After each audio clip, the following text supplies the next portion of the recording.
السلام علیکم ناظرین، میں ہوں آپ کی میزبان عثمان نعمان۔ حبیب صاحب پروگرام میں میرے ساتھ موجود۔ اسپیکر سردار ایاز صادق کی صدارت میں حکومت اور حزب اختلاف کی مذاکراتی کمیٹیوں کا پہلا ان کیمرہ اجلاس آج پارلیمنٹ ہاؤس کے کانسٹیٹیوشن روم میں ہوا۔ اجلاس میں یہ طے پایا کہ اگلا اجلاس 2 جنوری کو ہوگا، جہاں تحریک انصاف اپنے مطالبات پیش کرے گی۔ اس موقع پر اسپیکر ایاز صادق نے کہا کہ مذاکرات جمہوریت کا حسن ہے اور بات چیت سے ہی آگے بڑھا جا سکتا ہے۔ اجلاس کے اختتام پر حکومتی کمیٹی کے رکن سینیٹر عرفان صدیقی نے اعلامیہ پڑھ کر سنایا، جس کے مطابق دونوں کمیٹیوں نے مسائل پارلیمان پر حل کرنے اور مذاکرات کو جاری رکھنے پر اتفاق کیا ہے۔ دونوں مذاکراتی کمیٹیوں نے خیر سگالی کا اظہار کرتے ہوئے آج کے اجلاس مثبت پیش رفت قرار دیا۔ انہوں نے توقع ظاہر کی کہ پارلیمنٹ مسائل حل کرنے کا اہم فورم ہے اور مذاکراتی عمل کو جاری رہنا چاہیے۔ اپوزیشن کمیٹی نے اپنے ابتدائی مطالبات کا خاکہ پیش کیا۔ طے پایا کہ اگلی میٹنگ میں اپوزیشن کمیٹی تحریری طور پر اپنے مطالبات اور شرائط کار پیش کرے گی تاکہ اس دستاویز کی روشنی میں بات چیت کو آگے بڑھایا جا سکے۔ میڈیا سے گفتگو میں تحریک انصاف کی مذاکراتی کمیٹی کے رکن اسد کیسر نے کہا کہ حکومت نے مذاکراتی کمیٹی کی بانی پی ٹی آئی سے ملاقات سے متعلق ان کا مطالبہ مان لیا ہے۔ ہم نے یہ طے کیا کہ ایک پراپر چارٹر آف ڈیمانڈ ہم بنائیں گے۔ 2 تاریخ کو جو ہماری میٹنگ ہے اس میں ہم جو بھی ڈیمانڈز ہیں اس میں رکھیں گے۔ ہم نے یہ بھی مطالبہ کیا ہے کہ عمران خان کے ساتھ ہمارا رابطہ استوار کیا جائے، انہی کی انسٹرکشن پہ ہم آگے بڑھیں گے۔ حکومت نے یہ مطالبہ مان لیا ہے کہ ہم آپ کو ملاقات کرتے ہیں۔ 2 تاریخ کو ہماری جنوری کو انشاءاللہ میٹنگ ہوگی، ڈسکشن شروع ہو جائے گی، مطالبات کی بات ہوگی۔ اسپیکر ایاز صادق مذاکرات کے شروع ہونے کو نیک شگن قرار دے رہے ہیں۔ کیا مستقبل میں بھی انہی کی صدارت میں اجلاس ہوں گے؟ اس کے ساتھ ساتھ آج 190 ملین پاؤنڈز کیس کا بھی فیصلہ آنا تھا جو اب 6 جنوری کو سنایا جائے گا، اس کی کیا وجہ ہے؟ اس کے ساتھ ساتھ صدر مملکت اور وزیر اعظم کی ملاقات اور 9 مئی سے متعلق جو حالیہ فوجی عدالتوں کے فیصلے آئے ہیں اس پر یورپی یونین بھی تشویش کا اظہار کری ہے۔ اس حوالے سے بھی ہم پروگرام میں گفتگو کریں گے، لیکن سب سے پہلے ہم بات کریں گے مذاکرات کے معاملے کی۔ پروگرام میں جوائن کر رہے ہیں پاکستان تحریک انصاف کے سینئر رہنما علی محمد خان صاحب۔ آج مذاکرات میں ماحول بڑا مثبت تھا، حکومت نے سینئر ممبران کو کمیٹی کا حصہ بنایا ہے۔ مذاکرات میں حکومت کی سنجیدگی کے حوالے سے اب کیا تاثر ہے پاکستان تحریک انصاف کا؟ بسم اللہ الرحمن الرحیم، اللہم صلی علی محمد و علی آل محمد۔ اللہ فرماتے ہیں قرآن میں وَأَمْرُهُمْ شُورَى بَيْنَهُمْ، اور جب کوئی مسئلہ پیدا ہوتا ہے، معاملہ آتا ہے مومنین یا مسلمانوں کے بیچ میں، تو وہ شورا کرتے ہیں۔ میرے خیال میں ایک اچھی ابتدا ہوئی ہے، آئیڈیل نہیں کہہ سکتے لیکن اچھی ابتدا ہے۔ میرے خیال میں جو پولیٹیکل ورکرز ہیں یا جو اس پولیٹیکل سسٹم پہ بلیو کرتے ہیں کہ جیسا بھی ہے، ٹوٹا پوٹا جیسے بھی ہے، جیسے بھی ہماری ڈیموکریسی جس طرح بھی ہے، اس سسٹم کو اگر سپورٹ کرنا ہے، ڈیموکریٹک سسٹم کو، تو ہماری خواہش یا دعا ہونی چاہیے یہ جو سیاسی بیٹھک ہوئی ہے اس کا کوئی مثبت نتیجہ نکلے، اس لیے اس کو ہمیں سپورٹ کرنا چاہیے۔ کچھ چیزیں ہماری طرف سے ہیں، ہمارے کچھ ممبرز آج نہیں آ سکے، اگلی بیٹھک میں وہ آئیں گے۔ عمر ایوب صاحب کا آج کوئی کیس تھا، ان کا بھی کچھ ایشو تھا، تو اسی طرح حامد خان صاحب وہ بھی آئیں گے۔ میں تو پر امید ہوں، اور یہ وہی کام ہوا ہے جو آج سے تقریباً 1.5 سال پہلے میں نے یہی بات کی تھی الیکشن ہونے سے پہلے کہ آپ بیٹھیں۔ شاید اگر اس وقت بیٹھک ہو جاتی، جو بھی اس کی وجہ ہے، میں کسی کو دوش نہیں دیتا، تو میں نے یہ بات کی تھی کہ اگر آپ نہ بیٹھے تو ہو سکتا ہے اگلے الیکشن، یعنی یہ جو ہو گیا ہے اس کے بعد پھر کوئی روڈوں پہ ہو رو رہا ہو یا احتجاج ہو۔ جی بالکل۔ علی صاحب یہ بتائیے گا کہ یہ جو آج فیصلہ ہونا تھا عمران خان صاحب کے بارے میں، عدالت نے 190 ملین پاؤنڈ کا فیصلہ سنانا تھا، تو وہ فیصلہ آج نہیں سنایا گیا۔ کیا اس التوا کو ہم مذاکرات سے جوڑ کے دیکھ سکتے ہیں؟ آئیڈیلی سپیکنگ تو جوڑ کے نہیں دیکھنا چاہیے، کیونکہ ہمیں یہ سمجھنا چاہیے، ہمارا دل چاہتا ہے کہ ہم یہ سمجھیں کہ عدالتوں کا ان معاملات سے کوئی کام نہیں ہے، لیکن اس کو آپ بعید از قیاس نہیں سمجھ سکتے۔ ہو سکتا ہے کوئی نہ کوئی اس کا بھی تعلق ہو، لیکن میں شور شارٹ بات نہیں کر سکتا۔ لیکن میرے خیال میں آج اگر فیصلہ مؤخر ہوا ہے جو آنا ہے، اگر انصاف پہ مبنی آتا ہے، چاہے آج آئے، چاہے کل آئے، چاہے جب بھی آئے، خان صاحب کو اس میں بری ہونا چاہیے۔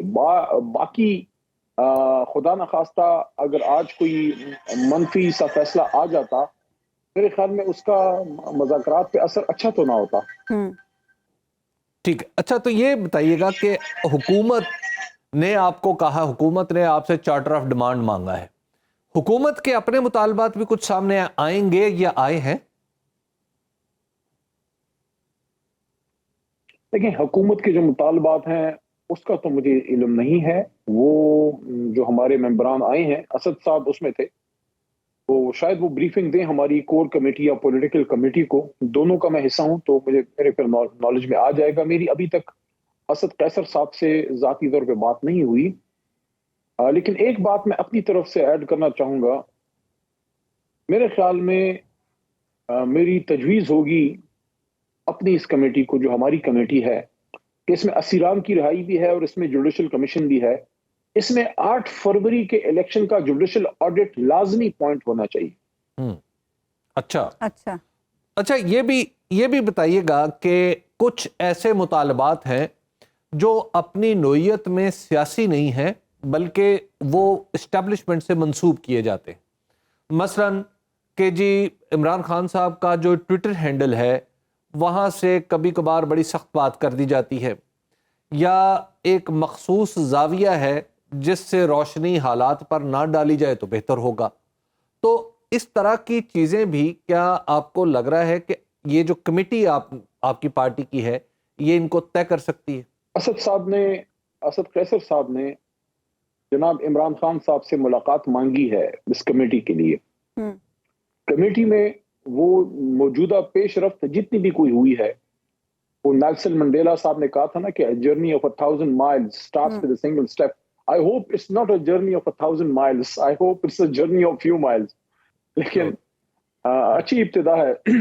تو خان صاحب کے سامنے وہ چیزیں رکھیں گے، تو خان صاحب اگر حکم کریں گے تو پھر اگر دوسری طرف سے ماحول بہتر ہوتا ہے تو ہماری طرف سے بھی تھوڑا سا عدت کم ہوگی، لیکن میرے خیال میں ابھی تھوڑا سا قبل از وقت ہے یہ ایکسپیکٹ کرنا کہ بالکل ہی خاموشی ہو جائے۔ میرے خیال میں تھوڑا سا اور ایکسپیکٹیشن ہے، جب اس طرف سے چیزیں بہتری ہوں گی حکومت کی طرف سے، خاص کر جب جناب عمران خان صاحب کی رہائی ہوگی، کیونکہ اڈیالہ جیل کے باہر میں نے یہ بات کی ہے اور یہ بات 100 باتوں کی انشاءاللہ ایک بات ہوگی، اور وہ یہی ہے کہ اس سارے سیاسی مسائل کا جو ایک گنجلک نظام ہے، یہ جو ایک دھندلکا سا چھا گیا ہے، جو دلدل ہے، اس سیاسی مسائل سے نکلنے کے لیے جادو کی جو کنجی ہے، جو چابی ہے، وہ جناب عمران خان صاحب کی رہائی ہے ان پولیٹیکل کیسز سے۔ ان کی اگر رہائی ہوتی ہے قدرتی طور پہ چیزیں نارملائز ہونا شروع ہو جائیں۔ اچھا علی محمد خان صاحب ایک طرف تو حکومت سے مذاکرات کے لیے گو ہیڈ دے چکے ہیں، دوسری طرف علی محمد خان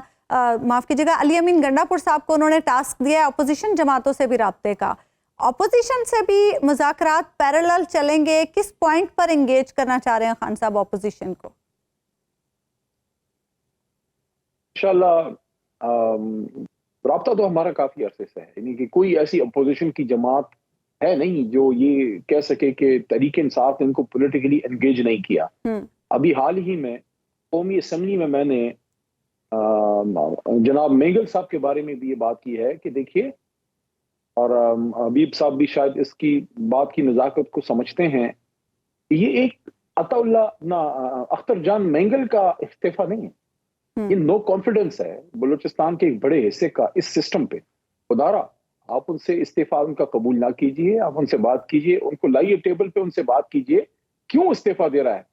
یہ تو اسمبلی تو جوڑنے کی جگہ ہونی چاہیے نا، جوڑنے کی جگہ ہونی چاہیے، سب یہاں پہ آ کے جڑ جائیں۔ ایک خوبصورت گلدستہ ہے، 25 کروڑ عوام کی ترجمان ہے، یہ جو تھوڑا سا قطع عرضی ہے جس کو پارلیمان کہتے ہیں، ویسے تو پاکستان کی ویسٹ ہماری بہت بڑی، اللہ کے کرم سے بڑا ہمارا ملک ہے، 796096 اسکوائر کلومیٹرز ہے، لیکن اس میں سے یہ چھوٹا سا قطع عرضی پارلیمنٹ جو ہے، اس میں بلوچستان آپ کا تربت سے لوگ ہیں، آپ کا جناب گوادر سے ہیں، آپ کا وہاں سندھ سے ہیں، کراچی سے ہیں، ہمارے خیبر سے ہیں، کہاں سے لوگ نہیں ہیں۔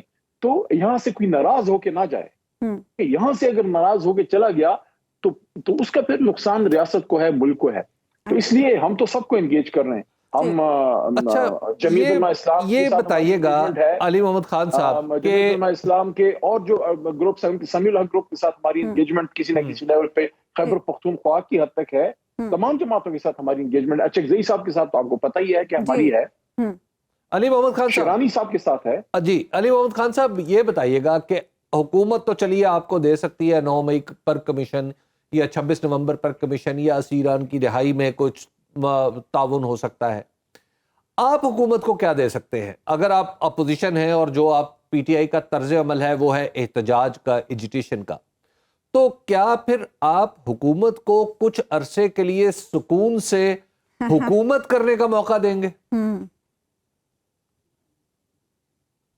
میرا نہیں خیال، میرے خیال میں جو اگر میرے سے آپ پوچھیں تو تحریک انصاف ابھی تک پوری طرح سسٹم میں واپس آئی نہیں ہے، کیونکہ ملک کا سب سے بڑا لیڈر جیل میں ہے اور کچھ اور بھی سینئر قیادت ہماری جیل میں ہے پنجاب میں.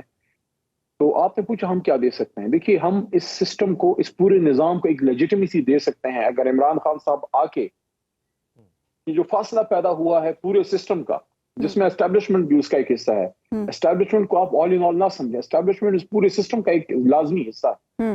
یہ پورا سسٹم اس وقت عوام کے دلوں سے کافی دور جا چکا ہے، بیچ میں ایک خلا پیدا ہو گئی ہے. وہ خلا حبیب صاحب جو کبھی ایوب خان صاحب کے یا ضیاء صاحب کے یا مشرف صاحب کے مارشل لاء میں بھی وہ خلا نہیں تھا، وہ خلا پیدا ہو گیا ہے.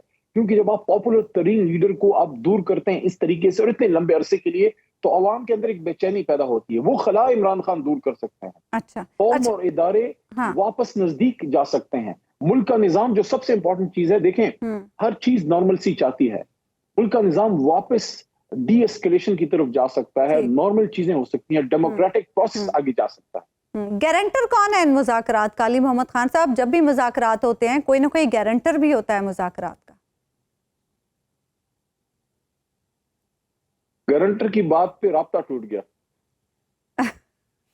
آواز آ رہی ہے آپ کو؟ جیسے ہی آپ نے گارنٹر کا لفظ یوز کیا تو رابطہ ٹوٹ گیا ہمارا. اللہ کرے آپ لوگوں کے رابطے نہ ٹوٹ جائے. جڑ گئی.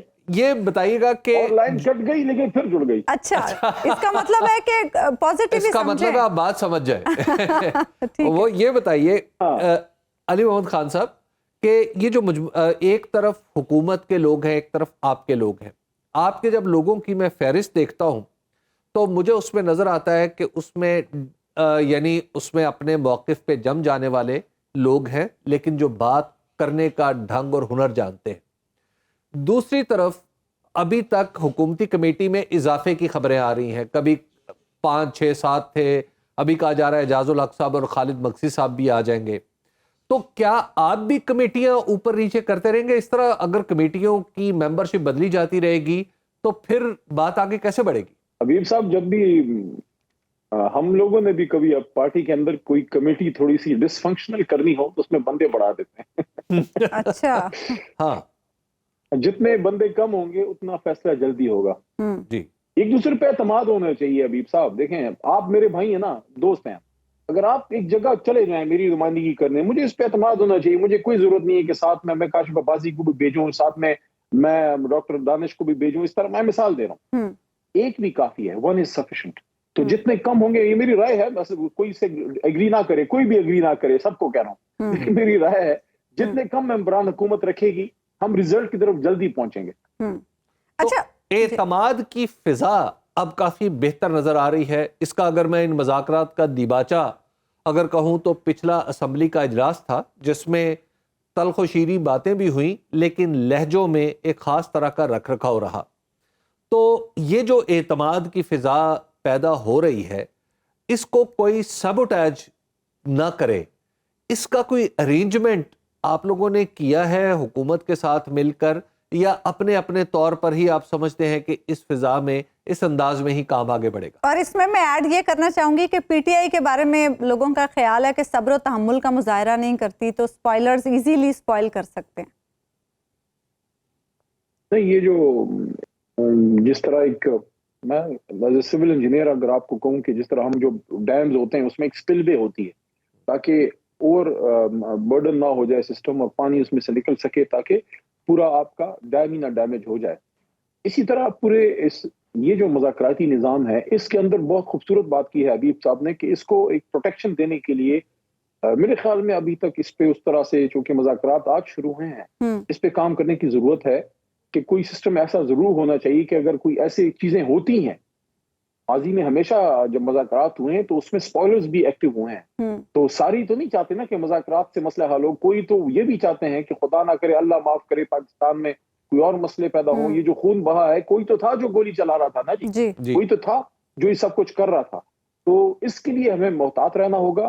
اپنی جماعت کی حد تک میں بات کر سکتا ہوں، اب مجھے گورنمنٹ کا نہیں پتا، لیکن اپنی جماعت کی حد تک ہم یہ ضرور کر سکتے ہیں کہ انشاءاللہ ہم انشور کریں گے کہ ایسی کوئی چیز اگر ہو تو ہم اپنے بیک اینڈ پہ اس کو دیکھ لیں، اور ہماری طرف سے کم از کم ایسا کوئی معاملہ نہ ہو. نہیں دیکھیں نا، خواجہ آصف صاحب لندن میں جا کے تقریر فرما رہے ہیں، شوکت خانم ہاسپٹل کے اوپر الزام لگا رہے ہیں، عمران خان صاحب کے اوپر الزام لگا رہے ہیں، اسی طرح عطا تارڑ صاحب ہیں، اسی طرح اور بعض حکومتی اعضاء ہیں جو زیادہ حرکت میں دکھائی دے رہے ہیں. ایک مسئلہ ہمارے ملک کا یہ رہا ہے، آپ یہ دیکھیں نا حبیب صاحب، ہم وہ قوم ہے، ہم نے ہمیشہ دوسرے کو دوش دیا ہے، ہم ایک لائن نہیں سیدھی بنا سکتے، نہ بنانا چاہتے ہیں.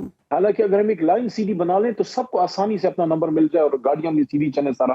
تو ہم میں یہ مسئلہ اللہ نہ کرے لیکن لگتا ہے ہماری ڈی این اے میں ہے کہ جب کوئی اچھی چیز ہونے لگتی ہے تو وہاں سے ہماری اندر سے ہماری صفوں میں کوئی لوگ ان چیزوں کو تباہ کرنے لگتے ہیں. دیکھیں، میں تو اپنی صفوں کی بات کروں گا، میں اپنی جماعت کی بات کروں گا. میں مذاکرات سے کیا علی محمد مذاکرات سے کیا چاہتا ہے؟ میں مذاکرات سے اپنے لیڈر کی رہائی اور اس نظام کو واپس ٹریک پہ لانا چاہتا ہوں، اور میں چاہتا ہوں کہ یہ جو خون بہا ہے اس کا انصاف ہو، اور میں چاہتا ہوں کہ جو ووٹ حبیب اکرم جیسے 25 کروڑ اور پاکستانیوں نے ڈالا ہے، وہ ووٹ ادھر ہی نکلے جدھر انہوں نے ڈالا ہے، چاہے وہ ہماری طرف ہے چاہے وہ کسی اور کی طرف ہے. میں اس مذاکرات سے چیزیں واپس پارلیمنٹ اور آئین کے کوریڈورز میں آتا ہوا دیکھنا چاہتا ہوں. میری تو یہ ایکسپیکٹیشن ہے ایز اے پولیٹیکل ورکر. اچھا علی محمد خان صاحب، آپ کیا دیکھ رہے ہیں؟ اب 2 جنوری کو دوبارہ میٹنگ ہوگی دونوں مذاکراتی کمیٹیوں کی، تو اس کے بعد آپ کیا دیکھ رہے ہیں؟ کتنا ٹائم ٹیکنگ یہ پروسیس ہوگا، کتنا وقت لگے گا؟ کیا دیکھ رہے ہیں؟ تیزی سے ہوگا یہ معاملہ؟ جی اس پہ میری ایک ریزرویشن ہے اور کافی اسٹرانگ ریزرویشن. وہ یہ ہے، میں اگر اس مذاکراتی کمیٹی کا ممبر ہوتا، میں ان کو کہتا کہ آپ مذاکراتی کمیٹی کی اگلی میٹنگ کل صبح رکھیں. اچھا، اگر یہ معاملہ اہم ہے، اس میں اتنا گیپ نہیں ہونا چاہیے. جب 26ویں آئینی ترمیم ہو رہی تھی اور جس طریقے سے ہو رہی تھی، یہ وفود مولانا صاحب کے پاس نہیں آ رہے تھے، ایمرجنسی تھی نا، ایک ایمرجنسی. اس وقت کیا ایک ایمرجنسی میجر نہیں ہے؟ میں اس لیے میں یہ سمجھتا ہوں یہ گیپ میری نظر میں اس سے میری ذاتی رائے ہے، میں اس اتنے بڑے گیپ سے خوش نہیں ہوں. میں سمجھتا ہوں کہ یہ 2-3 دن سے زیادہ تو ہونا ہی نہیں چاہیے تھا. ہاں، اس میں 27 دسمبر کو محترمہ کی شہادت ہے، 25 کو قائد اعظم محمد علی جناح صاحب کا یوم ولادت ہے، لیکن یہ دیکھیں، قائد اعظم کا یوم ولادت بانی پاکستان کا، اس دن تو ہمیں زیادہ پولیٹیکل کام کرنا چاہیے. محترمہ کیوں شہید ہوئی؟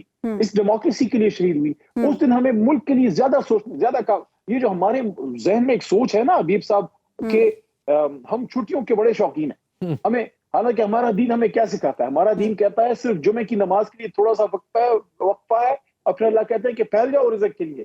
تو ہم تو کام کرنے والی امت ہیں، ہم تو وہ امت ہیں جس نے 24 گھنٹے جاگنا ہے، جس نے کام کرنا ہے. ہم چھٹیوں پہ چھٹیاں، گیپوں پہ گیا، گرمی کی چھٹیاں، ججوں کی چھٹیاں، یہ اسکول کی چھٹیاں، یہ چھٹیاں ہی چھٹیاں. علی محمد خان صاحب، یہ بات بتائیے گا کہ محمود خان اچکزئی صاحب مشاورت ان سے کس سطح پر ہو رہی ہے کہ کیا وہ آئندہ آگے چل کے مذاکراتی کمیٹی کا حصہ ہوں گے یا بیہائنڈ دا سین مذاکرات کے بارے میں ایڈوائز کر رہے ہوں گے؟ کیونکہ ان سے مشاورت آپ کی پارٹی کی نظر نہیں آ رہی. نہیں، ان سے مشاورت ریگولر ہوتی ہے. اچھا. اور ان کو زیادہ تر اسد قیصر صاحب انگیج کرتے ہیں. میری ان سے جب بھی پارلیمنٹ میں ہوں، میری تو سلام دعا، میں ان سے ملتا ہوں، لیکن میں اس مذاکراتی عمل کا ان کے ساتھ میں حصہ نہیں ہوں. اسد صاحب ہیں اس میں، اور ہمارے دوسرے جو ایل آئی ہیں، تو ہماری پارلیمنٹری جو دوسری ہماری جماعت جس میں ہم نے ایک طرح سے ریفیوج لیا، سنی اتحاد کونسل کے صاحبزادہ صاحب، ان کے ساتھ کلوز کوارڈینیشن ہے، اور آپ ان کو دیکھ رہے ہیں اس کمیٹی میں بھی ہیں. اچکزئی صاحب سے میرے خیال میں نیئر فیوچر میں بالکل بات ہو سکتی ہے. بلکہ آپ کو یاد ہوگا 4-1 مہینے پہلے خان صاحب نے ان کو ایک اجازت بھی دی تھی کہ اگر آپ کوئی کرنا چاہتے ہیں تو آپ کیجئے. تو اچکزئی صاحب تو میرے خیال میں ہمارے ساتھ آن بورڈ ہیں، ہمارے جلسوں میں بھی ہوتے ہیں اکٹھے، ہمارا کافی ایکٹیویٹی اکٹھے ہوتی ہے. اچھا علی محمد خان صاحب، ایک طرف مذاکرات ہو رہے ہیں، بڑی اچھی بات ہے، دوسری طرف ہم دیکھ رہے ہیں ملٹری کورٹ سے سزائیں بھی ہوئی ہیں 9 مئی کے معاملے پر. اس پر تحریک انصاف کو کتنی تشویش ہے اور اس پر تحریک انصاف کیا کرنے کا ارادہ رکھتی ہے؟ ابھی حالیہ دنوں میں جو مذاکرات کا معاملہ چلا ہے، اگر کسی ایک چیز نے اس پورے ماحول کو گدلا کیا ہے اور دلوں میں تلخی بڑھائی ہے اور سب کو تشویش میں مبتلا کیا ہے، تو وہ یہ ملٹری کورٹس والا معاملہ ہے. جس سے جو سزائیں ہوئی ہیں، تو میں سمجھتا ہوں اس مذاکراتی عمل پہ بھی اثر ہے. ہمارے کارکنان جو ہیں ان کو وہ بھی کوئی اس سے کوئی خوش نہیں ہے، بلکہ ان میں بہت زیادہ اس کی تشویش ہے. ابھی آپ نے دیکھا کہ کل ہمارے ایک اور ادریس صاحب، ہمارے کارکن جو اس واقعے میں ان کو گولی لگی تھی، وہ شہید ہو گئے ہیں، فوت ہو گئے ہیں، ان کی مغفرت فرمائے. یہ چیزیں ہمارے کارکنان اور لیڈرشپ سب اس کو فیل کر رہے ہیں. تو یہ جو فیصلہ آیا ہے، میں نہیں سمجھتا سیولینز کا ٹرائل اس طرح ملٹری کورٹس میں ہونا چاہیے. کوئی دہشت گرد نہیں ہے، پولیٹیکل ورکر ہیں. بلکہ میں تو ایک بات، میں نے تو بہت پہلے الیکشن سے بھی پہلے یہ بات کی تھی کہ ریاست تنبیہ بھی کرتی ہے، سختی بھی کرتی ہے، ریاست معاف جیسی ہوتی ہے، ریاست معاف بھی کرتی ہے. ان کو ایک موقع ملنا چاہیے تھا. اب بھی کہتا ہوں ان کو ایک موقع ملنا چاہیے. ان کو اب مین فریم میں لے کے آئیں. ان کو یہ پاکستان کا مستقبل بن سکتے ہیں. زیادہ تر نوجوان ہیں، ان کی ایک مستقبل ہے. گھروں کا مستقبل بھی ان سے جڑا ہوا ہے، ملک کا مستقبل بھی ان سے جڑا ہوا ہے، نوجوان ہے. اور میں دوبارہ یہ کہتا ہوں، تحریک انصاف میں کسی کو جلاؤ گراؤ کا نہیں کہا، لیکن اگر کسی شخص سے زیادتی ہو بھی گئی ہے تو ہم سب کو کم از کم یہ تو پتا ہے نا کہ وہ دہشت گرد نہیں تھے، نہ ہیں، نوجوان ہیں، جذباتی ہو گئے. میں تو ان کے لیے جس کسی کے بھی در پہ جانا پڑے، میں ان بچوں کے لیے، نوجوانوں کے لیے، میں علی محمد جانے کے لیے تیار ہے کہ یار خدا کا آپ نام لیں، ان کو موقع دیں، ان کو آنے دیکھیں. اگر ہم نے ان لوگوں کے ساتھ باتیں کی جنہوں نے ہمارے فوجیوں کو شہید کیا، ہمارے رینجرز کو، ان کے ساتھ جب ہم نے بلوچستان میں جب وہ جنہیں بندوقیں اٹھائی تھی ان کو موقع دیا، فراریوں کو بندوقیں رکھ کے واپس مین فریم میں آ گئے، یا جو ٹرائبل بیلٹ میں ہوا، تو ان کے ساتھ بھی کوئی آپ بات کریں. کوئی یہ کچھ چند ہزاروں میں نہیں ہے، کچھ لوگ ہیں، ہمارے بچے ہیں، ملک کے بچے ہیں. لیکن اس چیز نے، میں سمجھتا ہوں، ماحول کو اچھا نہیں کیا، خراب کیا. ٹھیک ہے، بہت بہت شکریہ علی محمد خان صاحب، ہمارے ساتھ موجود تھے. ایک بریک ہم لیں گے ناظرین، اور بریک کے بعد واپس آئیں گے تو حبیب صاحب سے گفتگو کریں گے. ویلکم بیک ناظرین، ہم بات کر رہے ہیں مذاکرات کے معاملے کی. حبیب صاحب، عمران خان صاحب پہلے اسٹیبلشمنٹ سے مذاکرات کرنا چاہتے تھے اور اب حکومت سے بالآخر مذاکرات کر رہے ہیں. کتنا ٹائم لے گا مذاکرات کا یہ معاملہ؟ دیکھیے، ایک تو یہ بات سمجھ لیجئے کہ عمران خان صاحب نے جب مذاکرات اناؤنس کیے ہیں تو اس سے پیچھے ایک کافی عرصہ ہے. یعنی اپریل 2022 سے لے کر ہم دیکھ رہے ہیں کہ 2024 کے نومبر میں مذاکرات کی باتیں ہونا شروع ہوئی. یعنی تقریباً 2.5-3 سال لگے. اس 2.5-3 سال میں عمران خان صاحب نے کیا کیا ہے، اور بالخصوص 8 فروری 2024 کے بعد کیا کیا ہے؟ انہوں نے ایک چیز ثابت کر دی ہے کہ دراصل ان کا جو حریف ہے، ان کے جو حریف ہیں جو مختلف نظر آتے ہیں، وہ دراصل مختلف نہیں ہیں، وہ ایک ہیں. مسلم لیگ نون، پیپلز پارٹی، یا کسی درجے میں MQM یا اسٹیبلشمنٹ، جو بھی جس سے ان کا کوئی سیاسی اختلاف ہے، پہلے تو انہوں نے پورا ٹائم لگایا ہے اس کو ثابت کرنے میں کہ ان سب کے درمیان کوئی فرق نہیں ہے. یہ بنیادی طور پر ایک ہے. تو جب ایک ہیں تو ان میں سے کسی طرف سے بھی اپروچ کیا جائے گا تو دراصل یہ سب کو اپروچ کرنے کے مترادف ہوگا. یعنی اگر میں آپ سے دایاں ہاتھ نہیں ملا رہا تو بایاں ہاتھ ملا رہا ہوں، آپ میرے دائیں کندھے پہ پیٹ نہیں کر رہے، بائیں کندھے پہ پیٹ کر رہے ہیں، یا سر پہ ہاتھ پھیر رہے ہیں، یا میری بلائیں لے رہے ہیں، صورت ایک ہی ہے. اس میں یہ ہاتھ الگ ہے نہ یہ ہاتھ الگ ہے، نہ یہ کندھا الگ ہے، نہ سر الگ ہے. تو لہٰذا یہ جب انہوں نے پہلے اس کو ایک ہی مجسمہ ثابت کر لیا اس پوری صورتحال کو، تو اس کے بعد انہوں نے کیلکولیٹڈ انداز میں آگے ایک قدم بڑھایا ہے اور انہوں نے کہا کہ اچھا اب میں مذاکرات کرتا ہوں. اور مذاکرات کرنے کے ساتھ ہی انہوں نے کہا کہ ٹھیک ہے میں سب سے مذاکرات کروں گا، کیونکہ اب یہ اسٹیبلشڈ فیکٹ ہے کہ ان مذاکرات کو جتنے بھی اس حکومت کے کوارٹرز ہیں سبھی کی طرف سے کچھ نہ کچھ سپورٹ مل رہی ہے، سب آن بورڈ ہے. آپ دیکھ لیجئے MQM، آپ دیکھ لیجئے اس میں پیپلز پارٹی، اور پھر اس میں اور تو اور علیم خان صاحب جو استحکام پاکستان پارٹی کے رکن رکین ہیں، وہ بھی اس میں شامل ہیں. تو جب اب علیم خان صاحب کے بارے میں یہ اندازہ ہے سب کو کہ ان کی اپنی پارٹی ہے اور اس پارٹی کا تعلق کہاں سے، تو لہٰذا سارے لوگ جو ہیں وہ آن بورڈ آ چکے ہیں. یعنی اس کمیٹی میں کہ اس کمیٹی کی اگر ساخت کو دیکھے جو حکومت نے بنائی ہے تو اس میں آپ کو کافی اندازہ ہو جاتا ہے غور و فکر سے کہ اچھا اس میں سب لوگ عرفان صدیقی صاحب کیوں شامل ہیں اس میں؟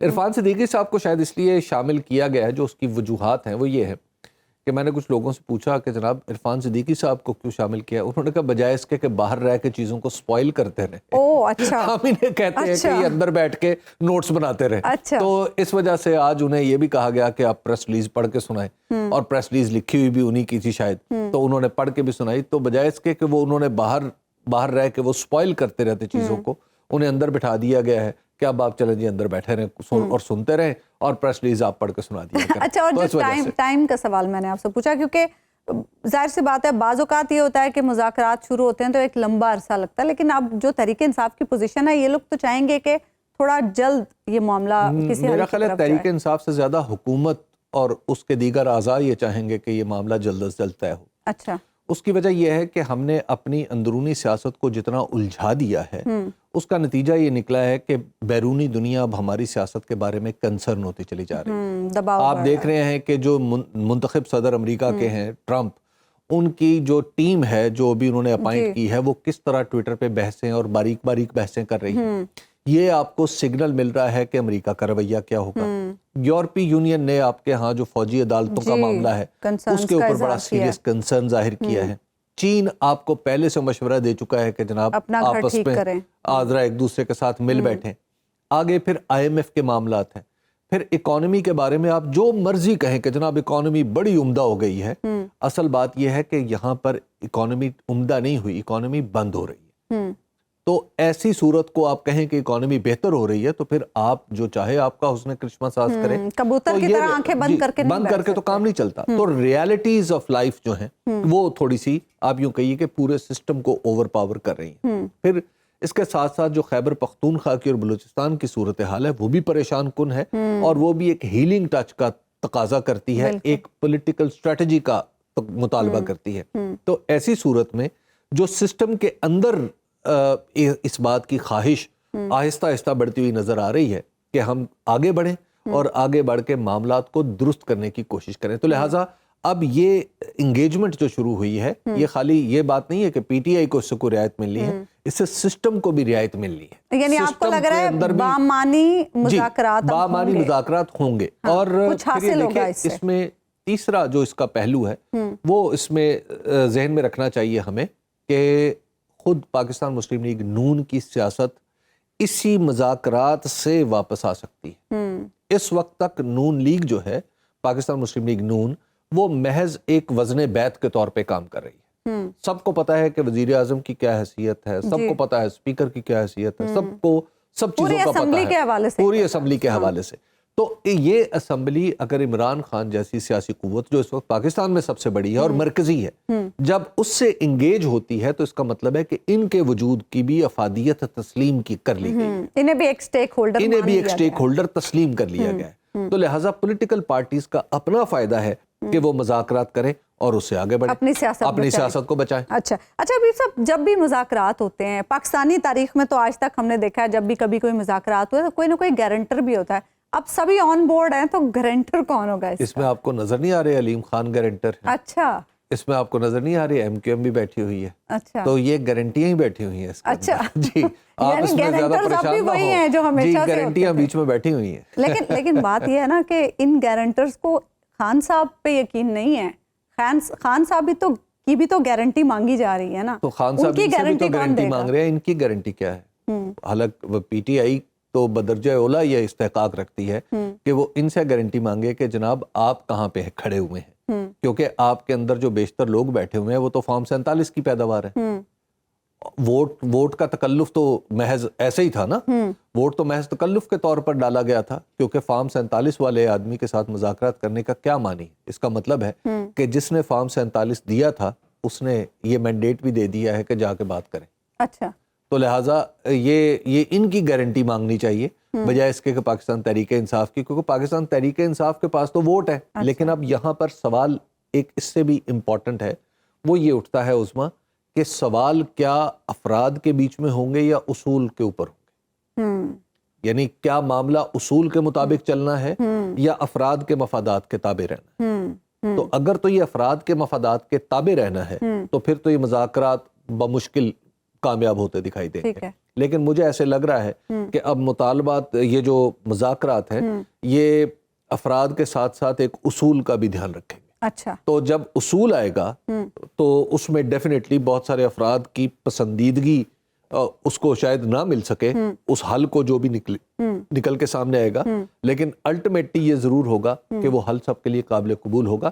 ایسا نہیں ہوتا کہ ایک دم سب سے توقع کر لی جائے کہ شیر و شکر ہو گئے اور معاملات ہو گئے. اور ویسے بھی میں بالکل یہ بات پوری ذمہ داری سے سمجھتا ہوں کہ اس میں بہت سارا حصہ معاملات کے بگاڑ میں آپ جیسے لوگوں کا ہے.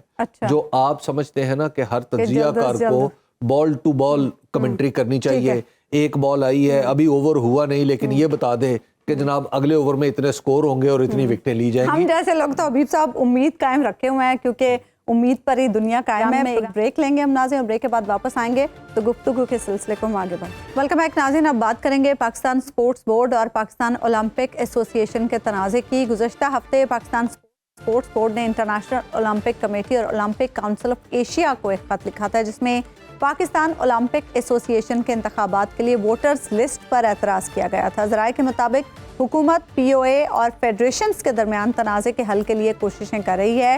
پاکستان سپورٹس بورڈ اور پاکستان اولمپک ایسوسی ایشن کے درمیان تنازع کے عالمی مقابلوں میں شرکت کے حوالے سے کیا اثرات ہوں گے، اسی ساری صورتحال پر ہم بات کریں گے. Senior sports journalist Kashif Abbasi ہمارے ساتھ پروگرام میں موجود ہیں. کاشف، سب سے پہلے تو ہمیں یہ بتائیے گا، یہ جو سپورٹس بورڈ نے خط لکھا تھا کیا اس کا کوئی جواب آیا ہے؟ جی وعلیکم السلام، بہت شکریہ. نہیں، اس خط کا ابھی تک کوئی جواب آیا نہیں ہے کیونکہ وہ انٹرنیشنل اولمپک کونسل کو اور ایشیا کی جو باڈی ہے اس میں تھوڑا سا ٹائم لگ جاتا ہے. تو ایشو یہ ہے کہ پاکستان اولمپک ایسوسی ایشن جو ہے، جس کے ساتھ پاکستان کی فیڈریشن، پاکستان کی جو نیشنل جتنی بھی گیمز ہیں وہ اٹیچ ہوتی ہیں اسپورٹس بورڈ کے ساتھ بھی اور وہاں پہ بھی، تو جتنی بھی ہماری جو پارٹیسپیشن ہے اولمپکس گیم میں تو وہ پاکستان اولمپک ایسوسی ایشن کے ذریعے ہوتی ہے. تو اس کا الیکشن جو ہے وہ پاکستان کی اسپورٹس کی دنیا میں بہت ہی امپارٹنٹ سمجھا جاتا ہے. اور اگر وہ الیکشن ٹرانسپیرنٹ نہیں ہوگا تو آپ سمجھ لیں آپ کے ملک کا جو اسپورٹس کا جو پورا اسٹرکچر ہے اس کا سارا ایک آلریڈی پہلے سے ہماری اسپورٹس بہت ہی دنیا میں ہم بہت پیچھے ہیں. ایک ہمارا 25 کروڑ کا ایک بڑا ملک ہے اور جس میں صرف ہمارے پاس ایک اکلوتا گولڈ میڈل آج تک ہم نے جو انڈیویجول گیم میں جیتا ہے. تو کاشف یہ بتائیے گا کہ جو ہماری جو اولمپک ایسوسی ایشن ہے اس کے اوپر تو الزامات اس خط میں بڑے زوردار لگائے گئے تھے کہ اس کی ووٹر لسٹیں بھی درست نہیں ہیں اور اس کا کانسٹیٹیوشن بھی اب تک لوگوں کو نہیں پتا کہ وہ کیا ہے. تو کیا ووٹر لسٹوں کی درست کیا گیا ہے یا کانسٹیٹیوشن جو ہے وہ لوگوں کو دے دیا گیا ہے کہ ہاں جناب یہ آئندہ سے کانسٹیٹیوشن ہوگا؟ نہیں، ووٹر لسٹ تو یہ پہلی دفعہ نہیں، یہ شروع سے ہی اگر ہم اس کے دو حصے کر لیں، آپ پچھلے 25 سال کا بھی اگر حساب لگا لیں نا 2000 کے بعد تک کا بھی، تو یہ ہمیشہ سے ہی گڑبڑ رہی ہے. اور ہمیشہ سے ایک چند لوگ ہیں وہی کبھی آپ کو کسی ایک فیڈریشن میں نظر آتے ہیں کبھی دوسرے میں، تو انہوں نے ایک اپنے ایک سرکل بنایا ہوا جس کے اندر رہتے ہیں. اور یہ تو پہلی دفعہ کسی نے ان سے پوچھا ہے. پاکستان سپورٹس بورڈ نے پبلکلی ان سے پہلے بھی خط لکھے اور اس دفعہ انہوں نے ایک معاملہ ہائر لیول پہ اٹھا دیا، ایشین باڈی تک بات چلی گئی ہے. لیکن وہ معاملہ جوں کا توں ہے، انہوں نے بالکل اس کو کوئی چینج نہیں کیا. اور اس خط کے اندر انہوں نے بڑے سیریس چیزیں ہیں جس کے اوپر گورنمنٹ آف پاکستان کو بھی ایک الگ سے انویسٹیگیشن کرنی چاہیے کہ اس میں ڈپلیکیٹ ووٹس بھی ہیں. اس میں وہ ووٹس بھی ہیں کہ جس میں واڈا نے یہ ثابت کیا ہے کہ ڈوپنگ میں لوگ ملوث ہیں، وہ بھی ووٹر ہیں. ان کی ویب سائٹ اس کی ویب سائٹ پہ بھی پڑا ہوا ہے. اچھا، ان کو بھی ووٹر بنایا. جو ان کے ساتھ الائن لوگ ہیں، مطلب جیسے اس خط میں جو الزام ہے، ان کو یہ ووٹر تسلیم کرتے ہیں جو ان کے ساتھ نہیں ہے. مثلا آپ دیکھیں اس سے بڑا اور کیا ہو سکتا ہے چمبے کی بات. تو اس میں کاشف یہ بھی ہو سکتا ہے کہ ہم الیکشن کروا لیں 30 تاریخ کو اور اس کے بعد جو انٹرنیشنل اولمپک کونسل ہے یا جو بھی باڈیز ہیں وہ ہمیں کہیں کہ جناب آپ کا الیکشن ٹھیک نہیں ہے. دیکھیں، اولمپک کونسل جو ہے اس کو ڈیل کرتی ہے پاکستان اولمپک ایسوسی ایشن. یہی تو اس میں سب سے بڑا ایشو ہے. اور ان کو جب بھی کوئی پوچھتا ہے یہ کہتے ہیں جی ہماری اٹانومی ہے، جی ہمیں کوئی پوچھ ہی نہیں سکتا، گورنمنٹ آف پاکستان پوچھ نہیں سکتی. تو پاکستان اولمپک ایسوسی ایشن بنتی ہی تب ہے جب اس کے ساتھ پہلے پاکستان لگتا ہے. اور ویسے اولمپک ایسوسی ایشن تو ہے ہی کوئی چیز نہیں، تو وہ تو اس ملک کی ہے. آپ اسے سوال کیوں نہیں کر سکتے؟ وہ تو آپ کو بھی کہیں گے. لیکن یہ تو نہیں ہو سکتا نا کاشف کہ ہمارے ملک کی باڈی ہو اور ہمارا اس میں کوئی کردار نہ ہو اور وہ خود کو کہے کہ جناب ہم تو انٹرنیشنلی جواب دیں. یہ تو ریاست اس طرح تو نہیں چل سکتی. تو یہ بتائیے گا کہ ان کا الیکشن اگر ہم نے انڈو کرنا ہو، ہم دیکھتے ہیں ثابت ہو جاتا ہے کہ یہ الیکشن سارے کا سارا جعلی ہے یا جعلی لسٹوں پہ بنا ہوا ہے، جعلی ووٹر لسٹ پہ ہوا ہے، تو اس کا کیا علاج ہو سکتا ہے؟ یہ کورٹس ہیں،